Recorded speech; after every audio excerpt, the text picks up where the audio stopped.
تہجد کی فضیلت متقین اور محسنین کی صفات میں سے ہے۔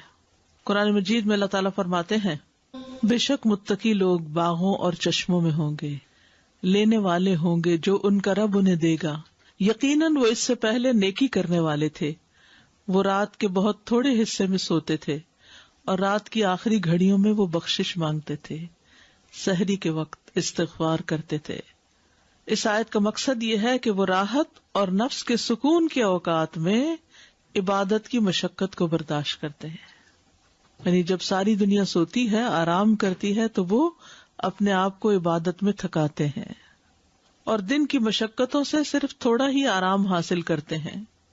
حسن بصری کہتے ہیں، انہوں نے رات کے قیام کی تکلیف کو برداشت کیا اور وہ قیام کرنے کے لیے رات کو تھوڑا ہی سوتے ہیں، یعنی تھوڑا سا سوتے ہیں پھر کھڑے ہو کر عبادت کرنا شروع کر دیتے ہیں۔ راتوں کو قیام کرنے والوں کی تعریف کی گئی ہے قرآن مجید میں۔ فرمایا، امن هو قانت آناء اللیل ساجدا وقائما یحذر الآخرة ویرجو رحمت ربہ قل هل يستوی الذین یعلمون والذین لا یعلمون انما یتذکر اولو الالباب۔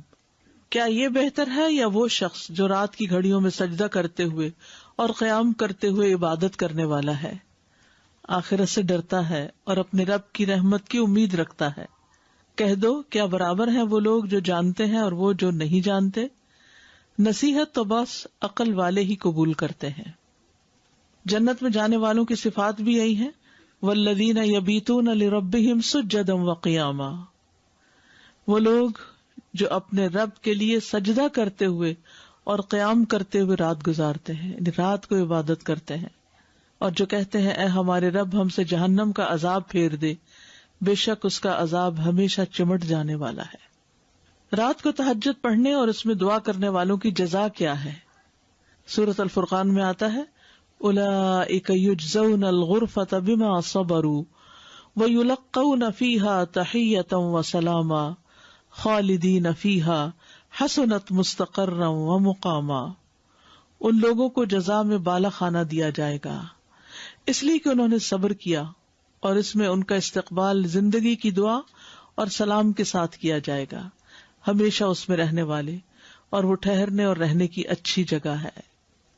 فرض کے بعد سب سے افضل نماز صلاۃ اللیل ہے۔ فرض نماز کے بعد سب سے افضل فائدے والی نماز رات کی نماز ہے۔ صحیح مسلم کی روایت سے یہ بات پتہ چلتی ہے۔ معاذ بن جبل کہتے ہیں سنن ترمذی کی روایت میں کہ میں ایک سفر میں نبی صلی اللہ علیہ وسلم کے ساتھ تھا۔ ایک دن صبح کے وقت میں آپ سے قریب ہوا اور ہم سب چل رہے تھے، تو میں نے کہا اللہ کے رسول آپ مجھے کوئی ایسا عمل بتائیے جو مجھے جنت میں لے جائے اور مجھے آگ سے دور رکھے۔ ہم سب کی یہی تڑپ ہوتی ہے، یا اللہ کوئی کام پتہ چلے کہ جس سے کر کے ہم تیری جنت کو پا سکیں، وہاں تک پہنچ سکیں اور آگ سے بچ جائیں۔ آپ نے فرمایا تم نے ایک بہت بڑی بات پوچھی ہے، اور بے شک یہ عمل اس شخص کے لیے آسان ہے جس کے لیے اللہ آسان کر دے۔ تم اللہ کی عبادت کرو، اس کے ساتھ کسی کو شریک نہ ٹھہراؤ، اور تم نماز قائم کرو، زکوٰۃ دو، اور رمضان کے روزے رکھو، اور بیت اللہ کا حج کرو۔ پھر آپ نے فرمایا کیا میں خیر کے دروازوں کی طرف تمہاری رہنمائی نہ کر دوں؟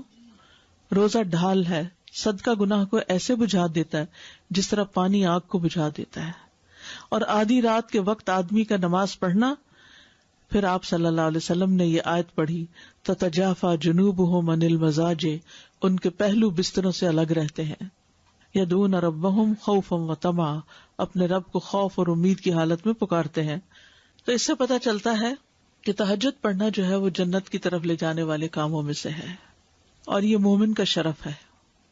نبی صلی اللہ علیہ وسلم نے فرمایا جبریل میرے پاس آئے اور کہا اے محمد صلی اللہ علیہ وسلم، جیسے چاہے زندگی گزارے، بالآخر مرنا تو ہے، جس کو چاہے اپنا محبوب بنا لے، بالآخر جدا تو ہونا ہے، جیسے چاہے عمل کریں، بالآخر اس کا بدلہ تو ملنا ہے، اور جان لے کہ مومن کا شرف یعنی عزت قیام اللیل میں ہے، اور اس کی عزت لوگوں سے بے پرواہ ہو جانے میں ہے، یعنی لوگوں کی باتوں کی پرواہ نہ کرے، اس میں اس کی عزت ہے۔ یعنی اللہ کی نگاہ میں کون معزز ہے، کب معزز ہوتا ہے؟ جب رات کو نماز پڑھے۔